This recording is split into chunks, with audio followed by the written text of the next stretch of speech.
박설아는 서울에 있는 자신의 아파트 부엌 식탁에 앉아 있었다. 하얀 봉투가 그녀 앞에 놓여 있었고 그녀는 몇 분 동안 움직이지 않고 그것을 쳐다보다가 천천히 손을 뻗어 봉투를 잡았다. 한 번에 날카롭게 봉투를 찢어 열고 반으로 접힌 종이를 꺼냈다. 종이에는 숫자를, 그래프, 이해할 수 없는 용어들이 인쇄되어 있었지만 맨 아래 굵은 선 밑에는 큰 글씨로 인쇄된 결론이 있었다. 친부 확률 0%, 친모 확률 0%. 설아는 이 줄을 3번이나 다시 읽었다. 그녀의 손가락이 식탁 가장자리를 꽉 쥐었다.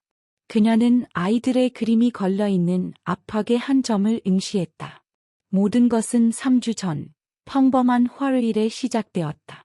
그녀의 딸, 12살 하윤이가 평소보다 일찍 학교에서 돌아왔다. 배가 아프다고 했다. 설아는 딸의 이마를 만져보았다. 뜨거웠다. 그녀는 딸에게 해열제를 먹이고 침대에 눕혔다. 저녁이 되자 통증은 더 심해지고 날카롭게 찌르는 듯했다. 설아는 구급차를 불렀다.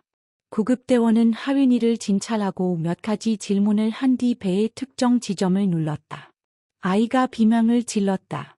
구급대원은 맹장염이 의심된다며 즉시 입원해야 한다고 말했다.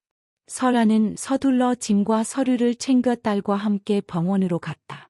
그녀의 남편 김민주는 부산으로 출장 중이었다. 그녀는 그에게 전화해 상황을 알렸고 그는 첫 비행기로 오겠다고 약속했다.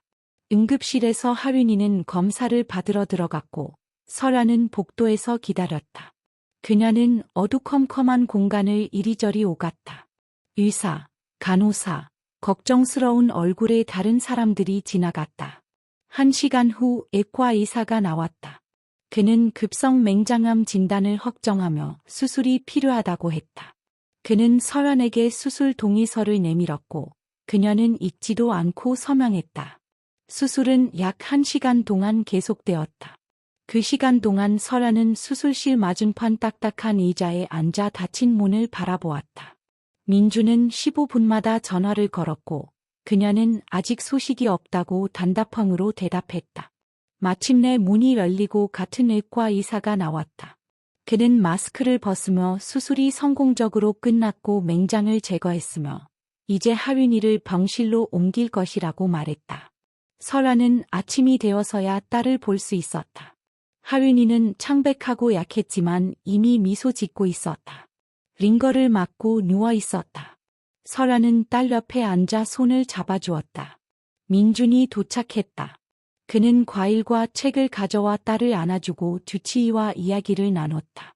의사는 회복에 약 일주일이 걸릴 것이라고 설명했지만 한 가지 문제가 있다고 했다.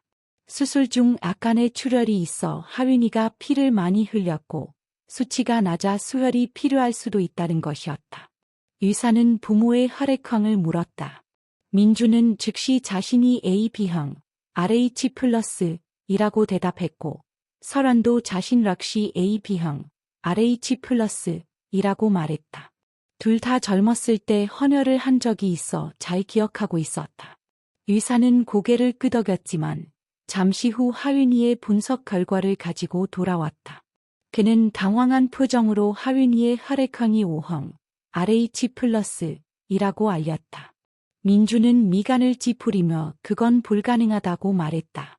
두 부모가 모두 AB형인데 O형 아이가 태어날 수는 없다고, 그건 유전학의 기본 법칙이라고 했다.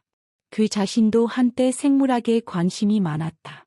의사는 두 손을 펼치며 실험실에서 실수가 있을 리 없고 데이터를 2번이나 재확인했다고 말했다.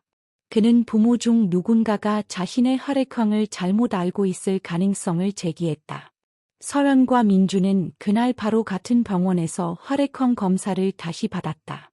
그들은 결과에 확신이 있었지만 의사에게 자신들이 옳다는 것을 증명하고 싶었다.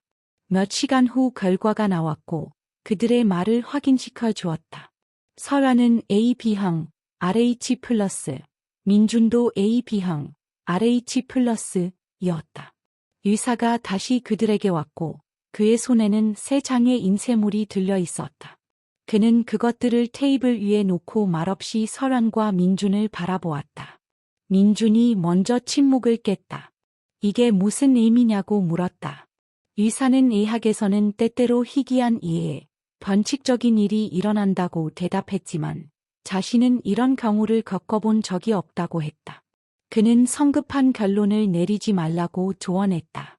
지금 가장 중요한 것은 아이의 건강이며 다행히 5형 기증 혈액은 충분히 있어 그날 바로 수혈을 했다. 하윤이의 상태는 나아졌다. 하지만 설화는 이제 다른 생각을 할 수 없었다. 의사의 말, 그의 당황한 표정, 과학적으로 불가능하다는 사실이 머릿속을 맴돌았다. 그녀는 12년 전 자신이 낳아 먹이고, 씻기고, 걷고 말하는 법을 가르친 사랑하는 딸 하윤이를 보며 낯선 아이를 보는 것 같았다. 그 생각은 끔찍하고 견딜 수 없었다. 민준도 혼란에 빠졌다. 그는 인터넷에서 비슷한 사례에 대한 정보를 찾고 과학 논문과 포럼을 읽었지만 어디서나 같은 내용뿐이었다. A, B형 부부에게서는 A형, B형, A, B형 아이가 태어날 수 있지만 절대로 O형은 태어날 수 없다는 것이었다. 그는 설환을 진정시키려 했으며 이건 어떤 실수이거나 실험실의 오류일 뿐이니 다른 곳에서 다시 검사해보자고 말했다. 하윤이가 퇴원하자마자 그들은 그렇게 했다. 그들은 도시에서 가장 비싸고 유명한 사설 병원으로 갔다. 설환, 민준, 그리고 하윤이 세 사람 모두 다시 피를 뽑았다. 그들은 이틀 동안 결과를 기다렸다. 그 이틀 동안 설환은 거의 잠을 자지 못했다. 그녀는 기계적으로 집안일을 하고 음식을 만들고 하윤이의 숙제를 도왔지만 그녀의 생각은 먼 곳에 있었다. 사설 병원의 결과는 병원 결과와 완전히 일치했다. 설환과 민주는 A, B형, 하윤이는 O형이었다. 결론을 내어주던 병원 직원은 동정심 어린 눈으로 그들을 바라보았다. 바로 그때 민준이 처음으로 DNA 검사라는 말을 꺼냈다. 그는 모든 의심을 없애고 이 문제에 마침표를 찍어야 한다고 말했다. 설아는 처음에는 저항했다. 그녀는 두려웠다. 하윤이는 그들의 딸이며 어떤 종이 한 장도 그것을 바꿀 수 없다고 말했다. 하지만 의심은 이미 그녀의 영혼에 자리 잡았고 시간마다 커져갔다. 그녀는 하윤이의 사진을 보며 그녀의 얼굴에서 자신이나 민준 또는 그들의 부모님과의 닮은 점을 찾으려 했지만 찾을 수 없었다. 이전에는 이것에 주의를 기울이지 않았지만 이제는 눈에 띄었다. 하윤이는 밝은 머리카락이었지만 그들과 민준은 둘 다 검은 머리였고 그녀는 파란 눈이었지만 그들은 갈색 눈이었다. 그들은 유전자 검사 전문센터에서 검사를 받았다. 절차는 간단했다. 세 사람 모두의 볼 안쪽에서 검체를 채취했다. 결과는 2주 후에 나올 것이라고 했다. 그 2주는 그들의 인생에서 가장 긴 시간이었다. 그들은 하윤이가 아무것도 눈치채지 못하도록 평소처럼 행동하려 했었지만 긴장감이 공기 중에 떠다녔다. 그들은 거의 서로 대화하지 않았다. 그리고 이제 설아는 이 종이 한 장을 들고 부엌에 앉아 있었다. 결론은 의심의 여지를 남기지 않았다. 하윤이는 그들의 생물학적 딸이 아니었다. 설아는 자리에서 일어나 창가로 다가갔다. 밖에는 비가 내리고 있었고 빗방울이 유리창을 타고 흘러내렸다. 그녀는 자신의 창백하고 눈 밑에 다크서클이 진 모습을 보았다. 그녀는 울지 않았다. 눈물은 없었다. 안에는 오직 차갑고 잉잉거리는 공허함뿐이었다. 민주는 늦은 저녁에 퇴근했다. 그는 부엌에 있는 설환을 보았고 테이블 위의 봉투를 보았다. 그는 말없이 모든 것을 이해했다. 그는 다가와서 종이를 들고 읽었다. 그의 얼굴이 돌처럼 굳었다. 그는 설환 옆 의자에 앉았다. 그들은 벽시계의 째깍거리는 소리와 창밖의 빗소리만이 깨는 침묵 속에서 말없이 앉아 있었다. 다음 날 설환은 행동에 나섰다. 그녀는 하윤이가 그들의 딸이 아니라면 그들의 진짜 아이는 어딘가에서 다른 사람들에 의해 길러지고 있다는 것을 깨달았다. 아마도 그날 같은 산부인과에서 실수가 아이가 뒤바뀌는 일이 있었을 것이다. 그녀는 진실을 알아내야만 했다. 그녀는 시립기록보관소로 가서 12년 전 자신이 출산했던 서울중앙산부인과의 서류를 요청했다. 안경을 쓴 나이든 여성 직원은 오랫동안 필요한 서류철을 찾다가 설환에게 가져다 주었다. 서류철에는 그녀의 일을 기록, 출산 기록, 아이에 대한 정보가 있었다. 체중 3,400g, 신장 52cm. 모든 것이 일치했다. 설환은 같은 날 5월 15일에 출산한 모든 여성의 명단을 달라고 요청했다. 직원은 처음에는 일의 비밀과 개인정보 보호를 이유로 거절했다. 하지만 설환은 이것이 생사가 걸린 문제라고 주장했다. 그녀는 자신의 이야기, 혈액형, DNA 검사에 대해 간략하게 설명했다. 여성은 동정심을 느끼고 서류를 줄 수는 없지만 직접 확인해 볼 수는 있다고 말했다. 그녀는 다시 서구로 들어갔다가 30분 후에 돌아왔다.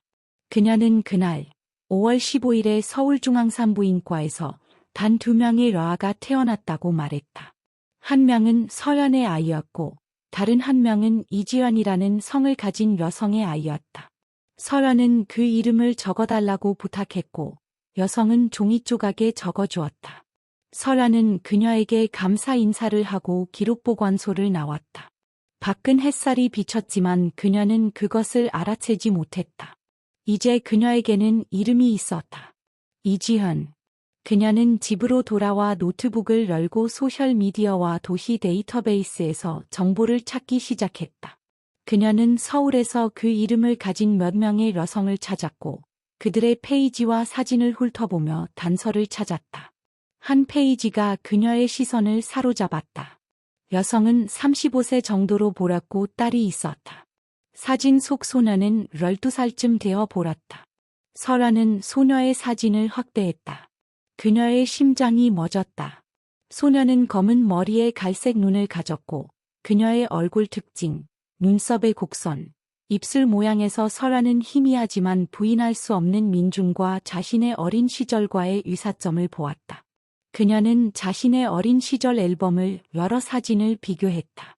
의심의 여지가 없었다. 이 아이가 그녀의 딸이었다.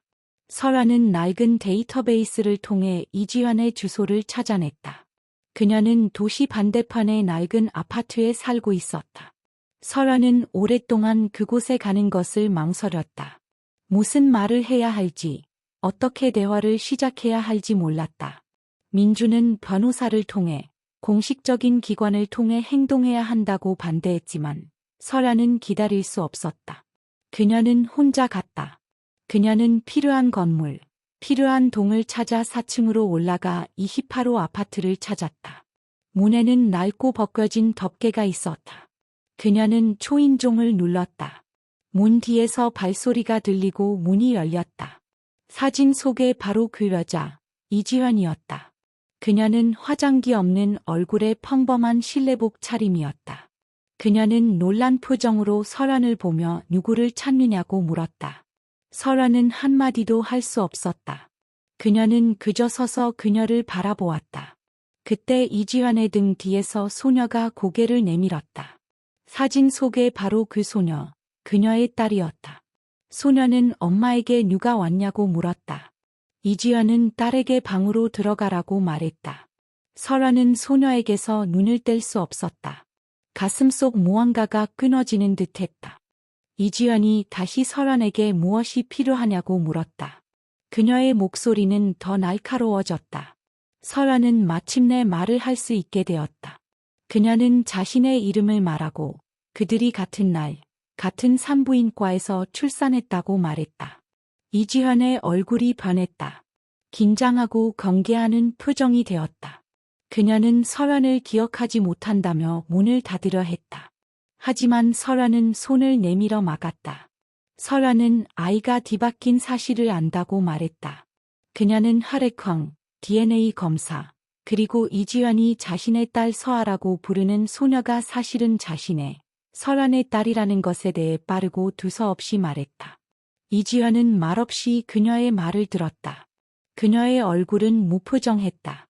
그러고 나서 그녀는 설환이 미쳤다며 당장 떠나지 않으면 경찰을 부르겠다고 말했다. 그녀는 설현의 얼굴 바로 앞에서 문을 세게 닫아버렸다. 설현은 어두컴컴한 복도에 서 있었다. 문 뒤에서 이지현이 무언가 소리치는 소리, 그리고 소녀가 우는 소리가 들렸다. 설현은 아래층으로 내려와 밖으로 나가 차에 탔다. 그녀는 온몸이 떨렸다. 그녀는 민준이 옳았다는 것을 깨달았다. 이 문제는 그렇게 간단히 해결될 수 없었다. 이지현은 모든 것을 알고 있었다. 설현은 확신했다.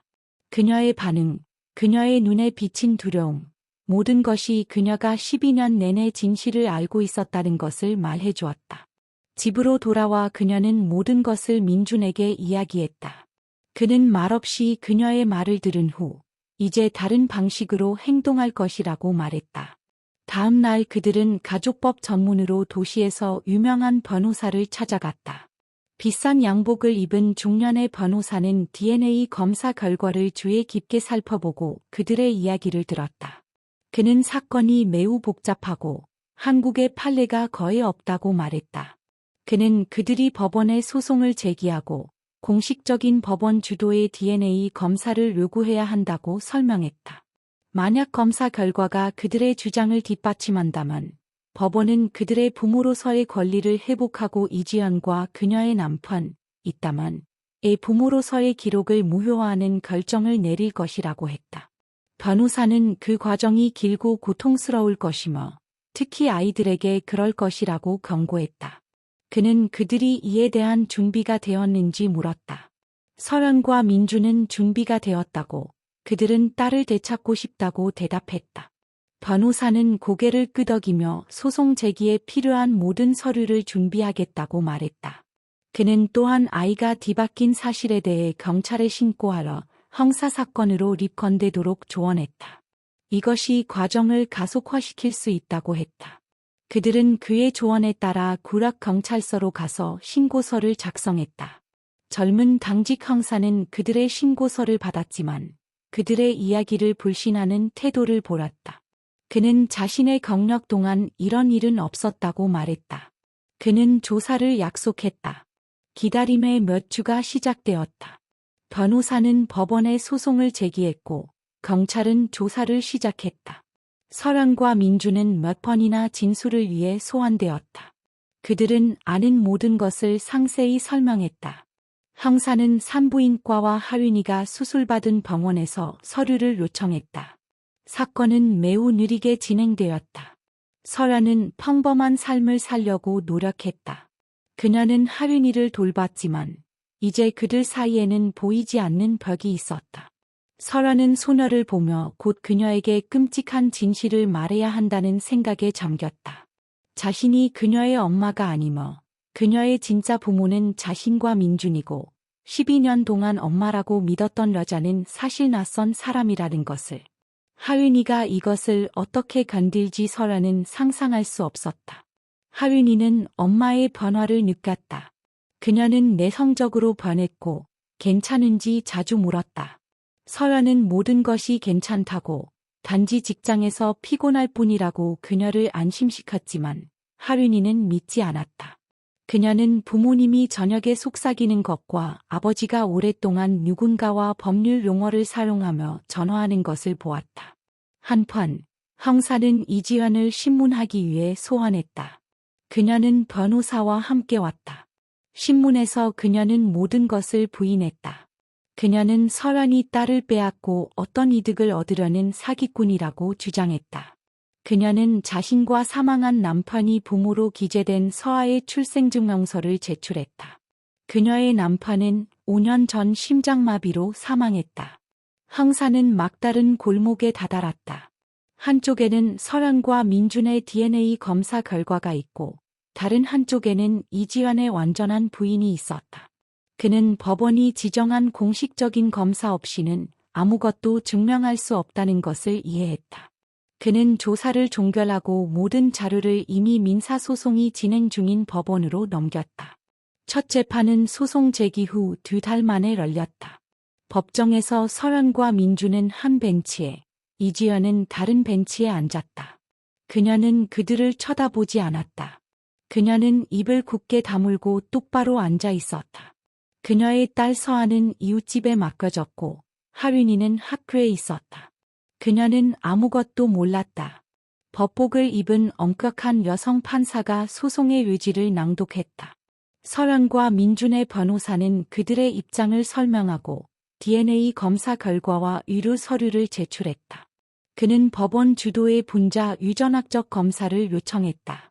이지현의 변호사는 반대했다. 그는 출생증명서와 같은 서류를 불신할 근거가 없다고 말했다.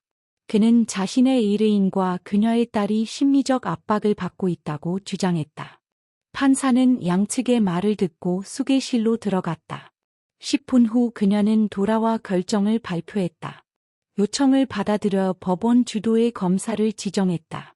그녀는 이지현에게 그녀의 딸 서아가 생물학적 샘플을 제출하도록 출석시킬 것을 명령했다.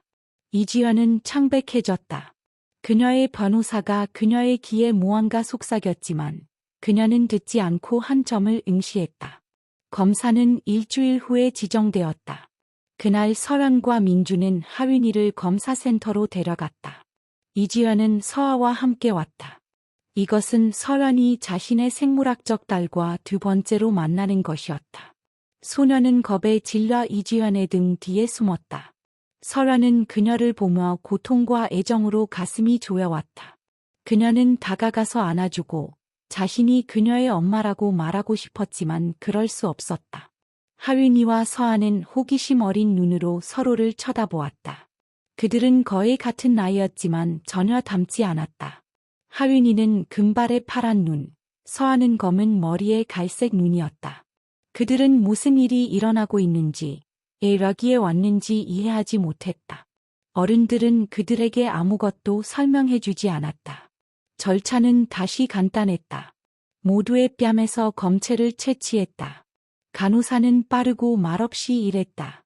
그 후 모두 흩어졌다. 결과는 3주 후에 법원으로 직접 전달될 예정이었다. 그 3주는 영원처럼 길었다. 설현은 거의 집을 나서지 않았다. 그녀는 기다렸다. 그녀는 검사 결과가 모든 것을 결정할 것이라는 것을 알았다. 그녀는 동시에 희망하고 두려워했다. 그녀는 앞으로 무슨 일이 일어날지, 이 끔찍한 실수로 얽힌 두 가족이 어떻게 살아갈지 생각했다. 마침내 그들의 변호사가 전화해서 결과가 법원에 도착했다고 말했다. 그는 그것들을 확인했고 검사 결과 서아가 설현과 민준의 생물학적 딸이며 하윤이는 그들의 딸이 아니라는 것을 100% 확인했다. 이제 그들은 모든 유리한 패를 쥐고 있었다. 다음 재판은 형식적인 절차였다. 판사는 검사 결과를 낭독했다. 이지현의 변호사는 무언가 말하려 했지만 그의 주장은 과학 앞에서 무력했다. 판사는 설현과 민준의 소송을 인용하고 이서아의 출생 기록을 무효화하며 설현과 민준을 그녀의 부모로 인정하는 판결을 내렸다. 판결은 즉시 효력을 발휘했다. 이지현은 벤치에 앉아 눈물 한 방울 흘리지 않았다. 그녀는 그저 텅 빈 눈으로 앞을 바라보았다. 재판이 끝나자 그녀는 일어나 말없이 법정을 나섰다. 그녀의 변호사가 뒤따라갔다. 설현과 민주는 앉아 있었다. 그들은 이겼고 정의를 얻었지만 기쁨은 없었다. 오직 공허함과 미래에 대한 두려움뿐이었다. 그날 저녁 그들은 모든 것을 하윤이에게 말해야 했다. 그것은 그들의 인생에서 가장 힘든 대화였다. 그들은 거실에서 하윤이와 함께 앉았다. 민준이 조심스럽게 단어를 고르며 말하기 시작했다. 그는 산부인과에서의 실수에 대해 그들이 그녀를 매우 사랑하며 그녀는 영원히 그들의 딸로 남을 것이지만 그녀의 생물학적 엄마는 다른 여성이라는 것에 대해 이야기했다. 하윤이는 말없이 들었다. 그녀의 얼굴에는 아무런 감정도 나타나지 않았다. 마치 말의 의미를 이해하지 못하는 것 같았다. 민준이 말을 마쳤을 때 그녀는 단 한 가지만 물었다. 그것이 이제 더 이상 그들과 함께 살지 않을 것이라는 의미인지. 설현은 그녀를 안으며 물론 그녀가 그들과 함께 살 것이고 아무것도 변하지 않을 것이라고 말했지만 하윤이는 몸을 빼고 일어나 자기 방으로 들어가 문을 잠갔다.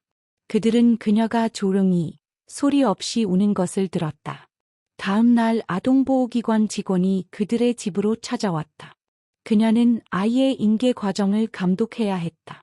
그녀는 설현과 민준과 오랫동안 이야기한 후 닫힌 문 뒤에서 하윤이와 이야기했다.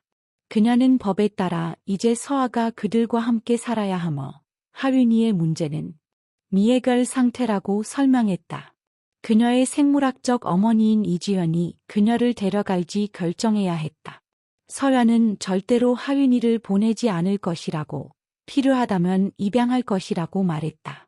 그들은 이미 그녀 없는 삶을 상상할 수 없었다. 아동보호기관 직원은 동정적으로 고개를 끄덕이며 가능하지만 그 절차 또한 시간이 걸릴 것이라고 말했다. 이틀 후 그들은 서아를 데리러 가야 했다. 그들은 아동보호기관 직원과 함께 이지연에게 갔다. 이지연은 문을 열었다.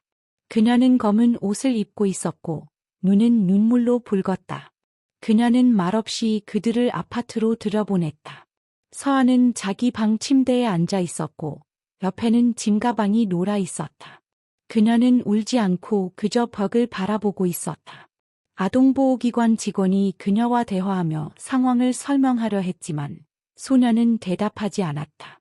이지연이 그녀에게 다가가 옆에 앉아 오랫동안 귀에 무언가 속삭이며 머리를 쓰다듬었다. 그러자 서아가 일어나 가방을 들고 설현과 민준에게 다가왔다. 그녀는 그들을 쳐다보지 않았다. 그들이 아파트를 나설 때 이지연은 문가에 서 있었다. 그녀는 떠나는 서아의 등을 바라보았고 그 순간 설현은 그녀의 눈에서 너무나 큰 고통과 절망을 보았다. 설현 자신도 마음이 불편해졌다. 그녀는 처음으로 자신의 비극뿐만 아니라 이 여성의 비극에 대해서도 생각했다. 그들은 서아를 하윤이의 방으로 데려왔다. 하윤이는 자기 방에서 나오지 않고 문을 잠근 채 그대로 있었다. 서아는 낯선 방으로 들어가 양보받은 침대에 앉아 마찬가지로 말없이 벽을 바라보았다. 두 소녀, 한 실수의 두 희생자는 벽 하나를 사이에 두고 몇 미터 떨어진 곳에 있었고 둘 다 한없이 애로웠다. 저녁에 아이들이 잠들거나 잠든 척했을 때 설아는 민준과 부엌에 앉아 있었다. 그녀는 한 가지 이해할 수 없는 것이 있다고 말했다. 이지연이 진실을 알았다면 그 모든 세월 동안 침묵했는지, 다른 아이를 데려온 것을 알아채지 못할 리 없는데, 민주는 그녀가 두려워했거나 혹은 자신의 아이가 아파서 건강한 아이가 더 낫다고 결정했을 것이라고 추측했다. 설아는 고개를 저었다. 그녀는 그것을 믿지 않았다. 더 중요하고 더 끔찍한 다른 이유가 있어야만 했다. 다음 날 변호사에게서 전화가 왔다. 그는 법원 판결 후 마침내 입건된 형사사건의 틀 안에서 이지연에 대한 또 다른 신문이 있었고 그 신문에서 증거와 법원 판결의 압박 아래 이지연이 마침내 진실을 털어놓았다고 말했다. 그녀는 처음부터 아이가 뒤바뀐 것을 알고 있었다고 자백했다. 변호사는 말을 멈췄다. 설현이 물었다. 침묵했는가? 그녀가 뭐라고 말했는가? 변호사는 직접 만나는 것이 좋겠다고, 전화로 그런 이야기를 할 수 없다고 답했다. 그는 내일 자신의 사무실에서 만나자고 약속했다. 설현은 동의했다. 그녀의 심장이 불안하게 뛰었다. 그녀는 지금 자신의 세계를 완전히 파괴할 무언가를 알게 될 것이라고 느꼈다. 다음 날 설현과 민주는 변호사 사무실에 앉아 있었다.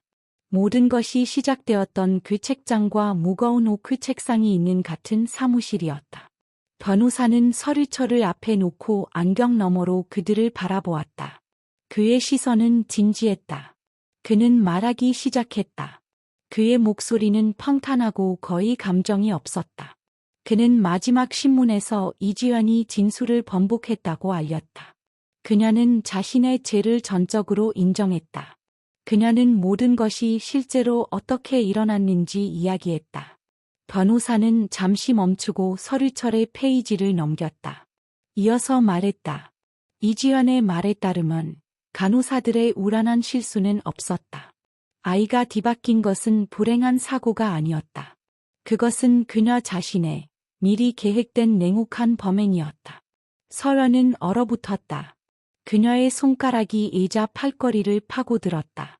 민주는 몸을 앞으로 숙였고 그의 얼굴은 긴장했다. 변호사는 이지연이 그 산부인과에서 간호사가 아니라 세탁실의 청소부로 일했다고 설명했다. 그녀는 복도에서 서연을 몇 번 보았고 민준이 비싼 차를 타고 오는 것을 보았으며 그녀에게 값비싼 선물들이 전달되는 것을 보았다. 그녀는 접수처의 지인을 통해 그들이 누구인지, 민준이 어디서 일하는지 알아냈다. 그녀는 그들의 가족이 부유하다는 것을 알았다. 이지연 자신의 삶은 그녀의 말에 따르면 지옥이었다. 그녀의 남편은 술을 마시고 돈을 잃었으며 자주 그녀를 때렸다. 그녀가 임신했을 때 그는 아이가 필요 없다고 말했다. 그는 만약 딸이 태어나면 없애버리겠다고 위협했다. 이지연은 자신과 미래의 아이에 대한 끊임없는 두려움 속에서 살았다. 그녀는 자신의 딸에게 보호도, 정상적인 미래도 줄 수 없다는 것을 깨달았다. 그때 그녀에게 계획이 떠올랐다. 그녀는 서연이 자신과 거의 같은 시기에 출산할 것이라는 것을 알았다. 그녀는 자신의 딸이 더 나은 삶, 부유하고 안전하며 사랑받는 완전한 가정에서의 삶을 누릴 자격이 있다고 결심했다. 그녀는 자신의 딸을 서연에게 주기로 결심했다. 출산 당일 그녀는 모든 것을 조작했다. 그녀는 서연보다 몇 시간 먼저 출산했고 건강한 딸, 그녀의 서아를 낳았다. 서연이 출산했을 때 이지연은 교대 시간에 혼란을 틈타 신생아들이 있는 아기 방으로 잠입했다. 그녀는 서연의 성이 적힌 아기 침대를 찾아 아이들의 발목에 있는 이름표를 재빨리 바꿨다. 자신의 딸 서아를 서연의 아기 침대에 눕히고 서연의 아이, 금발의 여자아이를 자신에게 데려왔다. 아무도 눈치채지 못했다. 그녀는 형사에게 딸을 위해 그렇게 했다고 말했다. 그녀는 서아가 좋은 가정에서 자라기를 원했고 그녀 자신은 자신의 아이를 구하기 위해서라면 어떤 아이라도 키울 준비가 되어 있었다. 그 후 1년 뒤 그녀의 남편은 술에 취해 싸우다 부상을 입고 사망했다. 이지연은 하윤이와 단둘이 남았다. 그녀는 하윤이를 결코 사랑하지 않았다. 그녀는 하윤이에게서 자신의 행동, 자신이 파괴한 다른 사람의 삶을 상기시키는 존재만을 보았다. 하지만 그녀는 그렇게 해야 했기 때문에 그녀를 키우고, 먹이고, 입혔다. 변호사는 말을 마쳤다. 사무실에는 침묵이 흘렀다. 설아는 움직이지 않고 한 점을 응시했다. 그녀는 들은 것을 이해할 수 없었다. 그녀의 비극, 두 아이의 망가진 삶, 이 모든 것이 실수가 아니라 끔찍하고 이기적인 계산의 결과랐다. 민주는 일어나 사무실을 서성았다. 그는 주먹을 꽉 쥐어 뼈마디가 하얗게 질렸다. 그는 주먹으로 책장을 쳤고 몇 권의 책이 바닥에 떨어졌다. 그들은 변호사 사무실을 나와 말없이 차에 타고 말없이 집으로 돌아왔다. 그들의 새로운 삶의 현실이 그 추악한 힘으로 그들을 덮쳤다. 그들의 집은 더 이상 요새가 아니었다. 그것은 두 아이의 비극이 벌어지는 전쟁터로 변했다. 그들의 생물학적 딸인 서아는 그들과 대화를 시작하지 않았다. 그녀는 질문에 네 또는 아니오로 단답형으로 대답했다. 그녀는 그들을 엄마, 아빠라고 부르지 않았다. 그녀는 하루 종일 자신의 새 방에 앉아 앨범에 그림을 그렸다. 그녀의 모든 그림에는 작은 집과 그 앞에 서 있는 한 여성의 모습, 이지연의 모습이라는 같은 주제가 있었다. 설아는 그녀와 관계를 맺으려 노력했다. 그녀는 그녀에게 예쁜 옷, 장난감, 책을 사주었다. 그녀는 그녀를 안으려 했지만 서아는 매번 몸을 피했다. 그녀의 몸은 돌처럼 뻣뻣해졌다. 한 번은 서연이 늘 하윤이에게 해주던 것처럼 그녀의 머리를 따아주려 했지만 서아는 그녀의 손에서 빗을 빼앗으며 자신을 건드리지 말라고 소리쳤다. 이웃방에 갇혀 있던 하윤이도 시들어갔다. 그녀는 거의 먹지 않았고 살이 빠졌으며 여인 얼굴에 눈이 커졌다. 그녀는 숙제를 거부하고 화상통화로 선생님들과 대화하는 것을 거부했다. 그녀는 침대에 누워 천장을 바라보거나 창가에 앉아 한때 친구들과 놀던 마당을 바라보며 몇 시간을 보냈다. 민주는 서아를 위해 한 명, 하윤이를 위해 한 명씩 최고의 아동 심리상담사를 고용했다. 상담사들은 그들의 집으로 와서 소녀들과 대화하고 테스트를 하고 놀이 치료를 하려 했지만 모든 것이 헛수고랐다. 서아는 침묵하거나 공격적으로 반응했고 하윤이는 울면서 단 한 가지만 반복했다. 집에 가고 싶다고, 모든 것이 예전 같았으면 좋겠다고. 비록 그녀는 자신의 집에 있었지만 말이다. 이지연의 재판은 한 달 후에 시작되었다. 사건은 널리 알려졌고 법정에는 많은 기자들이 있었다. 설현과 민주는 피해자로 출석했다. 그들은 증언하며 자신들의 삶, 진실을 알게 된 과정, 그리고 지금 아이들에게 무슨 일이 일어나고 있는지에 대해 이야기했다. 이지연은 유리 뒤 피고인석에 앉아 있었다. 그녀는 그들을 쳐다보지 않고 바닥을 바라보았다. 그녀에게 마지막 발언 기회가 주어졌을 때 그녀는 일어나 조용히 후회한다고 말했다. 그녀는 용서받을 수 없다는 것을 안다고 말했다. 그녀는 설환에게, 민준에게, 하윤이에게, 그리고 서아에게 용서를 구했다. 그녀는 어떤 처벌이든 받을 준비가 되어 있다고 말했다. 법원은 그녀에게 일반 교도소에서 4년의 징역형을 선고했다. 그녀는 하윤이에 대한 친권을 박탈당했다.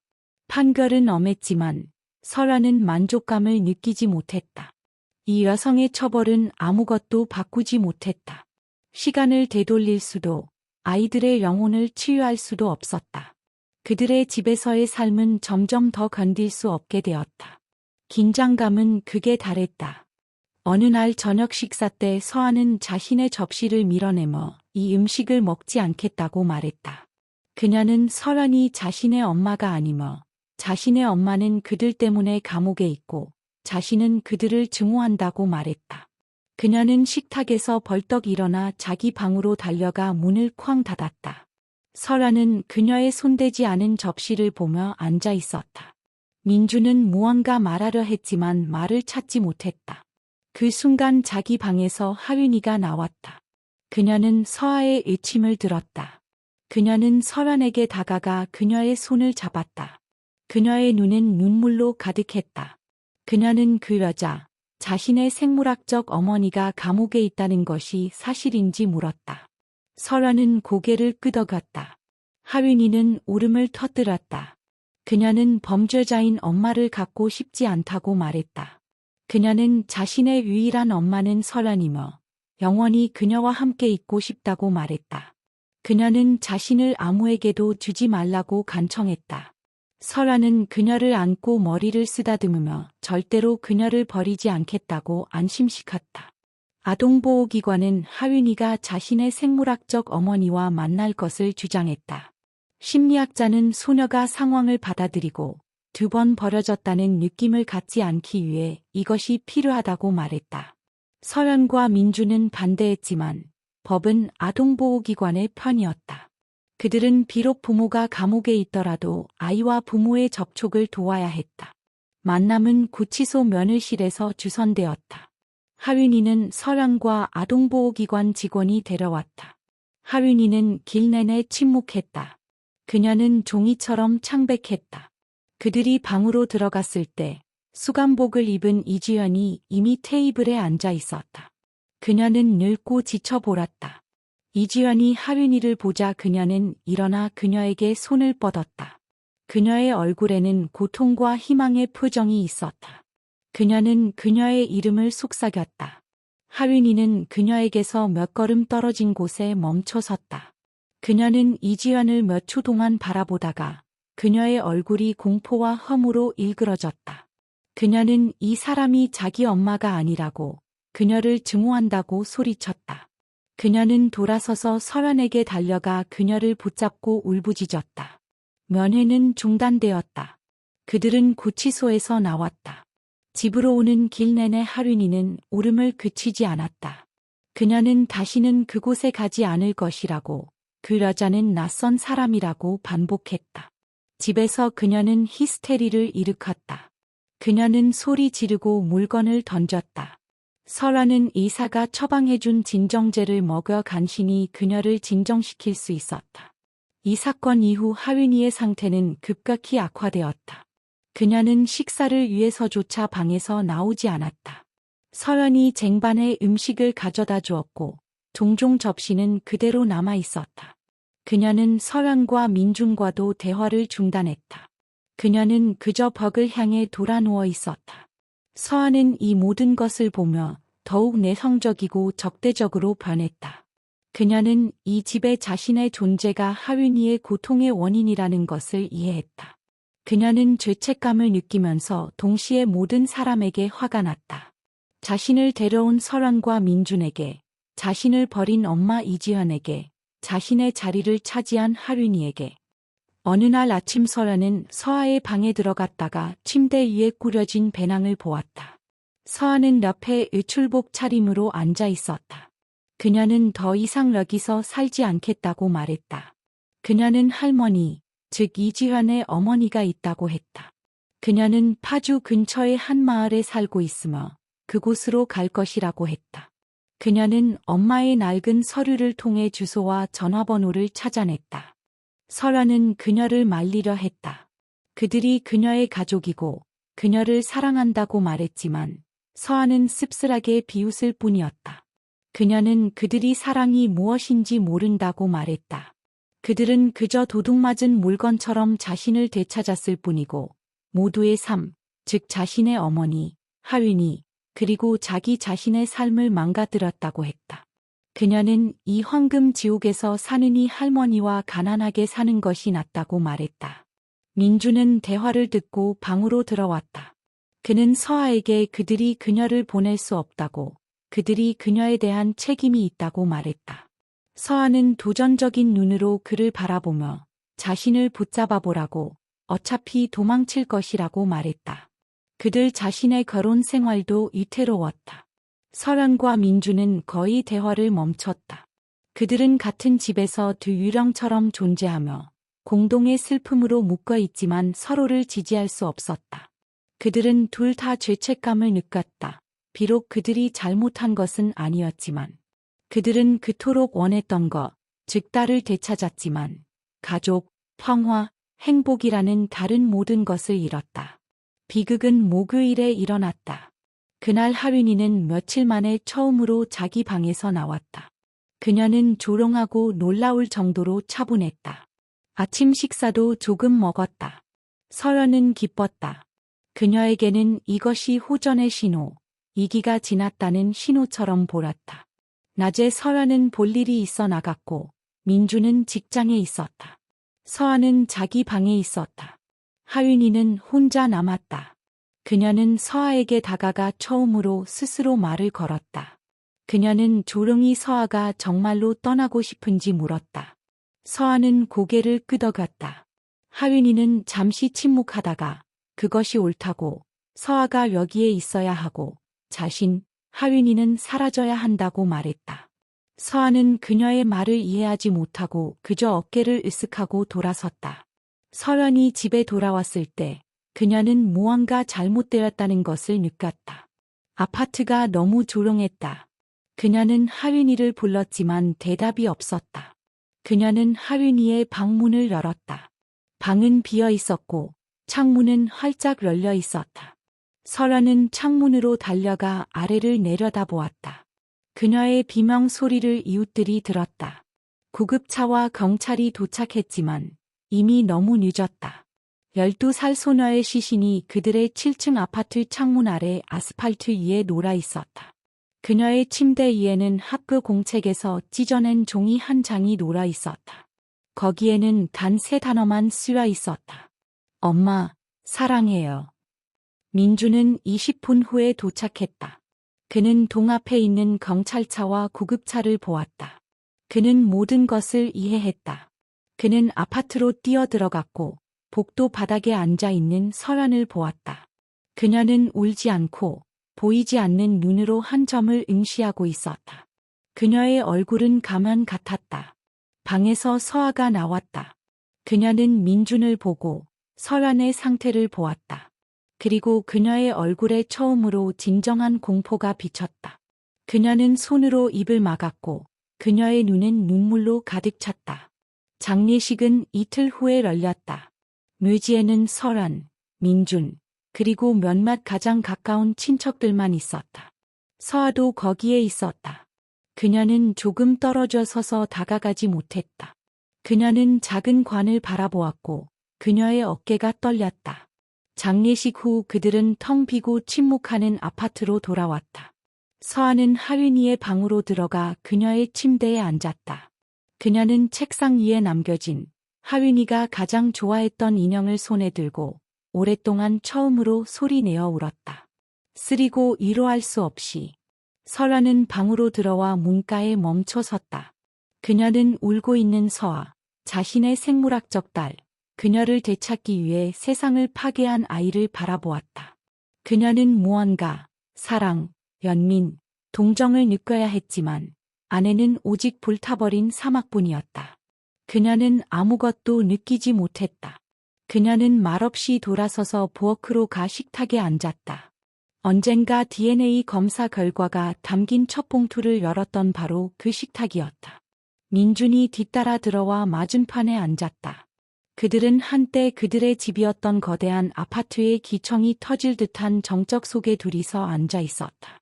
그들은 싸워서 얻고자 했던 것을 얻었지만 대가는 너무나 컸다. 그들은 결코 자신들의 것이 되지 않을 다른 딸을 얻기 위해 한 딸을 잃었다. 그들은 자기 자신을 잃었다. 그들은 모든 것을 잃었다. 그들의 이야기는 폐허 외에는 아무것도 남기지 않은 채 끝났다.